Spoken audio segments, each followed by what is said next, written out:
This is a recipe for a baby food using pear. It's very flavorful. First, rinse off the pear and peel off.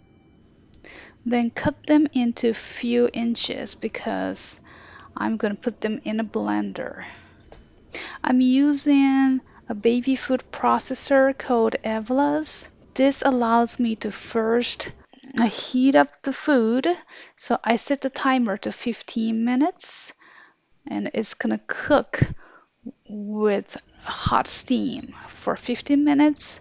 I don't want to give anything raw to my baby yet. Now the pears is very aromatic. As you can see, some juice came out. This juice is a mixture of steamed water and the juice from the pear, but it tastes good. The last step is to simply blend it. I only have to blend about 3 minutes, but want to make sure there's no chunk left. Transfer the contents into the plate or a storage container.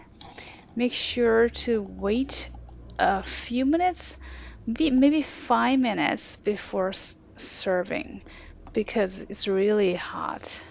Those two pears that I used were not very ripe, but still, after the steaming and processing, it became really sweet. Now it's done. Usually I put them in a refrigerator and serve cold.